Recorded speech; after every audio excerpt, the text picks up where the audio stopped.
Singapore 1915, a year in which two very remarkable things took place, one of them occurring here at the Raffles Hotel. It was the creation of a unique cocktail by resident Chinese barman Niam Tong Boon, an early recipe of which holds pride of place in the Raffles Hotel Museum. It involved some gin, followed by a dash of Benedictine, then some Cointreau, and a bit of cherry liqueur. And if that wasn't enough, some flying object, grenadine I think it was, and a dash of lime. Then pineapple. A whole lot of ice. This is looking very good. And a whole lot of shaking going on. Fantastic. Pineapple and a glacé cherry. And last but not least, a straw. Voila! So was born a splendid concoction known as the Singapore Sling. Delicious and splendidly lethal, but not half as lethal as that other event of 1915. The 1915 Indian Mutiny would take an entire program to truly explain, but the short story is that 800 Indian soldiers in the service of the British Army had mixed feelings about fighting in the First World War. Now, Turkey was Germany's ally, and the rumour was that Muslim Indians would be required to fight against Muslim Turks. Agitators inflamed the men's emotions and lit the fuse, causing Singapore's one and only mutiny to explode. Having disposed of a number of British soldiers, the armed mutineers streamed out of Alexandra. Some spread out into Pasir Panjang, some marched to Tangland Barracks, and the rest made their way to Chinatown. But whichever direction they took, they were headed for certain disaster, because they promptly shot every European they met along the way. They weren't making any friends, and the British weren't short of allies. Russian, French and Japanese naval ships in the harbour sent sailors to assist, and the pro-British Sultan of Johor personally led 150 of his own troops into Singapore to help put down the uprising. Over 800 mutineers were rounded up and imprisoned. A series of court-martials followed, and 42 of those considered the ringleaders were sentenced to death by firing squad, here on what was then the site of Outram Prison, presently a green parkland just alongside the Outram MRT and directly opposite the General Hospital.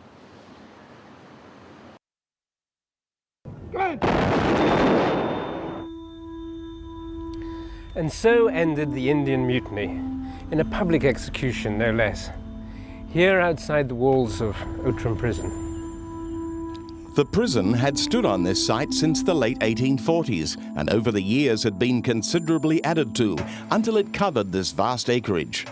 Outram was the island's main prison until Changi Prison was completed in 1937, and 30 years later, Outram was deemed redundant. Passing by in 1968, when demolition was already underway, Cultural Medallion-winning photographer Tan Lip Seng took what are probably the last recorded images of Outram Prison.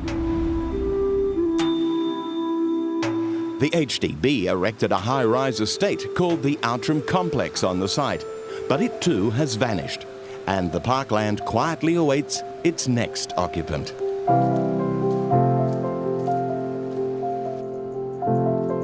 The 40 victims shot during the brief Indian Mutiny are commemorated with wall plaques here at the beautiful St Andrew's Cathedral. And on a less sombre note, it'd be appropriate to take some time out for a glimpse of some of the many places of worship that are a pleasant part of the local landscape.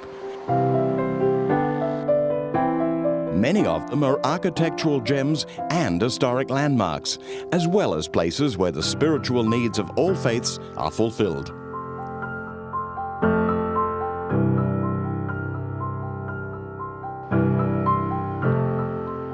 The oldest Christian church in Singapore is right in the heart of the city. Built in 1835 by George Coleman, the elegant building is dedicated to St. Gregory the Illuminator, the first monk of the Armenian Church.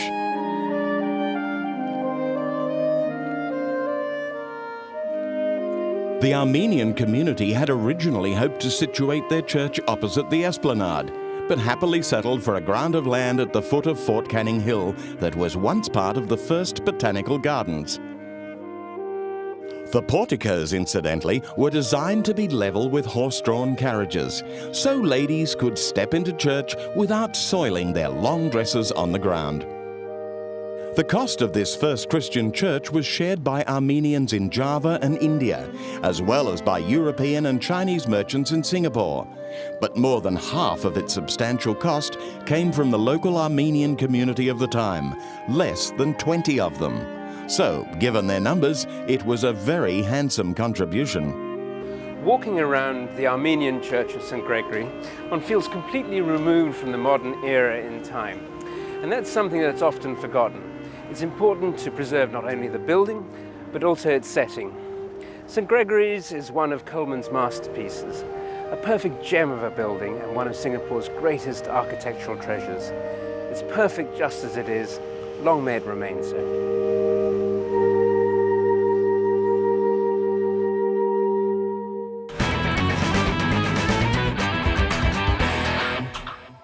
A religious site even older than that of the Armenian Church of St. Gregory is tucked away quietly by the Singapore River, and Julian's on his way to check it out.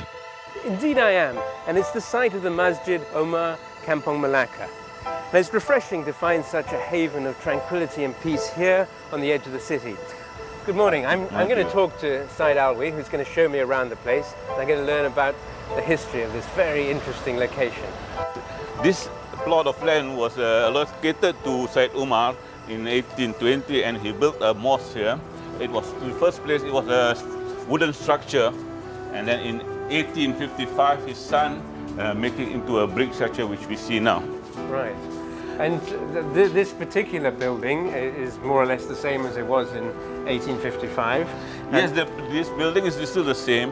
It only has been renovated only, but the main structure and the main pillars and all that remains the same, except for the flooring and a bit of changes only. Right, and it seems to me that it's sort of quite closely modelled on the style of mosque architecture from Malacca. Yes, I think it's due to the area here, because at that time there were a lot of Malaccans working here. That is why it's called Kampong Melaka. There was a road here called Said Umar Road, which has been acquired due to some buildings around this area. Right. So now this has been this was the entrance, and now it has become the back portion, because the other road is at the front. Okay. So I must say, has a very peaceful air here. I like these paired Tuscan columns. It's very beautiful. These screens, what are they for, Said Alwi? These screens are made because we have a limited area, so we use them for the ladies' side and also for the classes of the Sundays classes. Right, and this is for the ablution? This is the ablution area. Okay, and this is the central portion? The central portion. Gosh, these timbers look very old. Oh, yes, this is the timbers that originated from the 1855, and only some aluminium doors have been changed, because those wooden doors before. And beside that is all the same. This is, of course, the direction of Mecca. Direction to Mecca, yes. Yeah, and the imam, he sits on a Friday prayer, he will sit in the mimbar. Right. So what's the usual congregation, say, here on a Friday? You see that this mosque we have in the center of the town, so mostly are the workers of the office workers and all this will come here. So on a Friday it will be around, the full capacity is about 500 or 600 people. Really? Gosh. Last night, knowing that I was coming here in the morning, I made a sketch of how I thought the mosque might look like in 1855.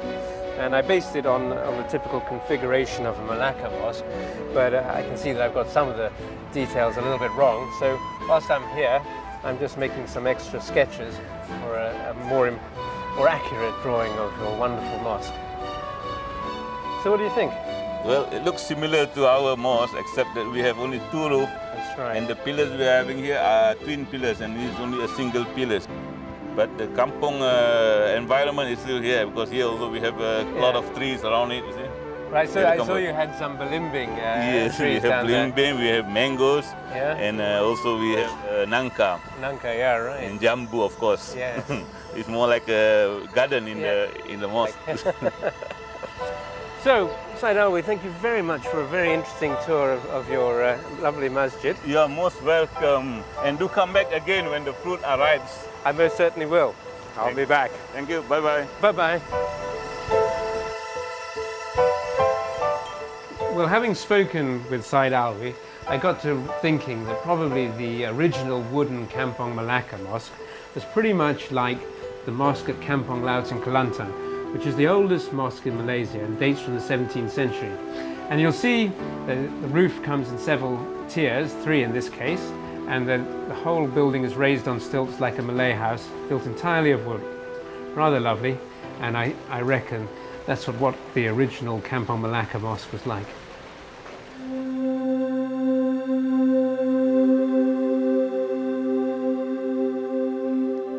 Singapore's need for living space is gradually making the vast, rambling, traditional cemeteries a thing of the past, and few remain in the central city area. Possibly, the Muslim cemetery alongside Victoria Street is the last of these.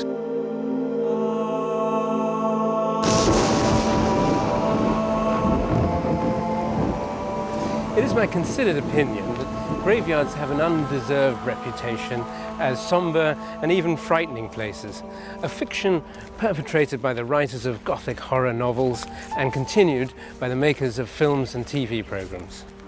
I actually quite like strolling around the last resting place of so many interesting people, and I find the inscriptions quite fascinating. Whole lives conjured up in a few well-chosen words. Unfortunately, Julian's arrived a little too late at the Bidadari Christian Cemetery to find many interesting inscriptions left. Its occupants are in the process of being relocated, and the site is earmarked for redevelopment as a housing estate. Though "Rest in Peace" is inscribed on a great many tombstones, the current residents will be obliged to do this elsewhere. Perhaps across town, on Fort Canning Hill, Julian might well have more luck with what he's looking for. The old burial ground at Fort Canning is today a recreational park. And though the mortal remains of the people who once rested here have long been removed, their tombstones still remain. And I think we might find some interesting inscriptions.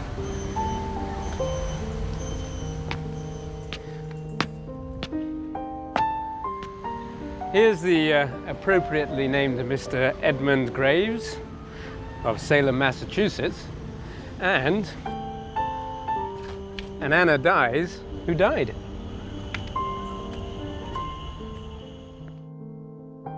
This one's sacred to the memory of William Robert Thorndick, apprentice on board the ship Raphael. There are a lot of mariners here, evidently in the days of sail. Sailor's life was a fairly hazardous occupation. This poor fellow only lasted until the age of 17 years. In the midst of life, we are in death. Too true. And here's another dead mariner, George Green, who met his death by falling from aloft whilst furling sails. As I said, a pretty dangerous business being a sailor. Ah, now here's one I've really been looking for. This is George Coleman's grave. Sacred to the memory of George Dungald Coleman. Well, that's a different take on his middle name. Who was for many years the superintendent of public works in this settlement, the important duties of which department he was acknowledged to have discharged with zeal and ability, while the many public improvements which he originated and carried into effect will long attest to the value of his services. Amen. Erected by his widow. Died 27th of March 1844.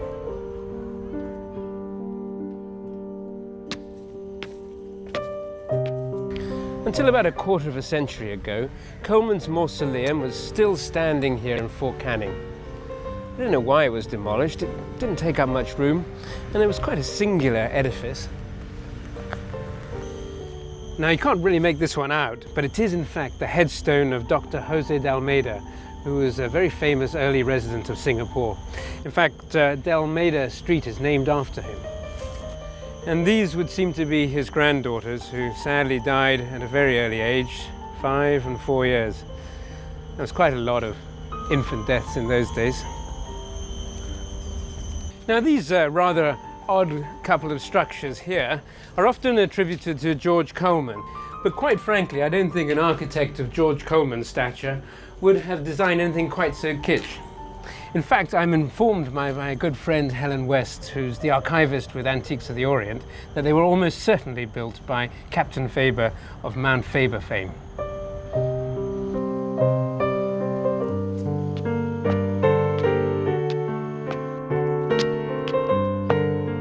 Every age and every culture has its own way of remembering the dead, and I find Chinese cemeteries especially fascinating places, though obviously I'm somewhat hampered by not being able to read the inscriptions.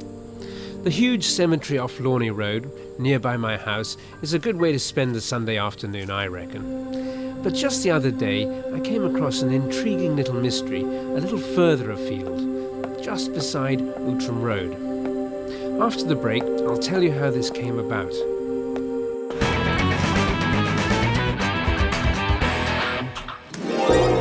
Early one Sunday morning, not so long ago, I went in search of the tomb of the venerable Tan Tock Seng. I had been reliably informed that his mortal remains lay on a hill behind a bus stop on Outram Road. And indeed there was a small but well-kept grave with recent offerings placed beside it. Had I found what I was looking for? Well, that's what I initially thought, until I ventured a little further along the hillside and came across a far grander discovery. This must be the great man's final resting place, said I. Well, this is a really pretty incredible place, and it raises some interesting questions. The first grave we visited had a lot of offerings, and you might have thought that was rather special, and indeed it is. But then you come here, and it's an enormous, vast place. It's really not the sort of place one would expect to find in modern Singapore, and it's really quite exciting to come here. I've lived here for ages, I never knew it was here. Look at these magnificent lions. Who thought you could stumble across something like this right in the middle of Singapore, modern Singapore, and yet we almost have a ruined city in the jungle. Angkor Wat. Must have been a fountain or a lily pond perhaps here at one stage. Then more lions. Quite fabulous place. I hope that every effort is made to preserve something like this. Oops, I've just stepped in the pond. I subsequently found out that my initial suspicions had been quite right all along, and that the first grave was indeed that of Tan Tock Seng. The second site, though far more magnificent, was probably a relative of his. I'd rather expected it to be the other way around, I must say. And I hope that someone doesn't see it fit, even with the best intentions in the world, to come along here, cut down the weeds, give the place a coat of paint, clear the pathways, because it's this sort of slight air of mystery, neglect maybe, which gives it such a strong historical sense, a very evocative feel. Though many are superstitious about Chinese graveyards, C.K. Tang, who placed his successful store in Orchard Road directly opposite one, most emphatically had no such misgivings. Nian City was equally untroubled by the proximity of long-ago graveyards, but I must confess to having the strangest feeling every time I pass the place, the sneaking suspicion that things aren't quite right.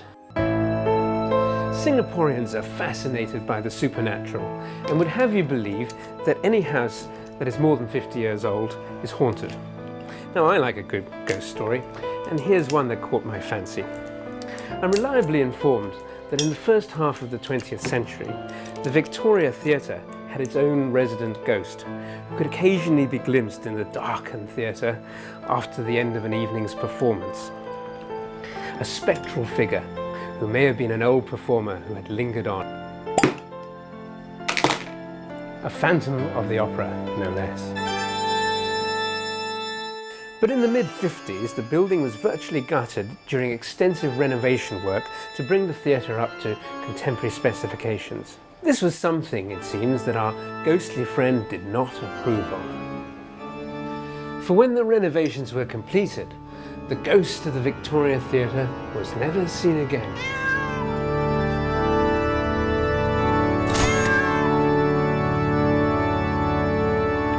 Just a glitch in the matrix, I assure you. Julian's cat's not the only thing performing vanishing tricks in Singapore. Buildings, food centres, streets and even entire neighbourhoods are disappearing, and Julian's off to pay them a final visit. Next week's programme's titled, In 50 Years, Will There Be Tears? And I suspect there might be. Julian's shedding a few tears already at the impending loss of a few of his favourite places. But let's wind up this week's mysterious events with a spine-tingling yarn from Singapore's ex-zookeeper.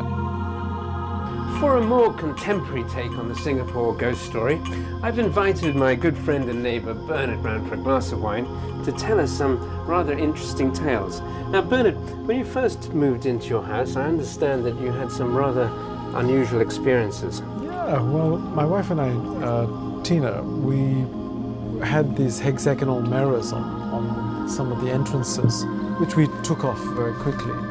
And after that, because we have Bright Hill Cemetery behind us and we have the crematorium as well, we had like 40 encounters with spirits who were just coming through and talking to us, meeting us. And I mean, our house guests would come into the kitchen at 3 o'clock in the morning and find there's a guy sitting on the kitchen table. Really? And so we brought in a whole bunch of people. We brought in Catholic priests, we brought in Hindu priests, we brought in Buddhist monks to try and exorcise the place. And eventually we asked our landlord to get the medium to come back and put those hexagonal mirrors back up. The medium said to us, it's like you've got a sort of a spirit super corridor sort of going through this place. But anyway, he said there were various, or about 6 people in the kitchen that he cleared out. So you put up the mirrors and you solved your problems. Yeah. Well, I hope they didn't end up on my side of the fence. Well, I never thought about that. Well, that's enough about ghosts. Otherwise, none of you will get any sleep. And next week for our final programme, I'll be back. Or at least I hope I will. Passing by in 1968 when demolition... Oh, God, it's a bad morning and bad afternoon. Sorry. And it's the site of the Masjid Omar Kampong Melaka. Oh, wow, it's just not fluent. It's just not fluent. Please tell me something on it. I got all the words orders wrong. I don't know, my brain is... I started saying very wrong in my brain this morning. And it's the site of the Masjid Omar Kampong Melaka. Oh, my mind's gone blank. What do I say next?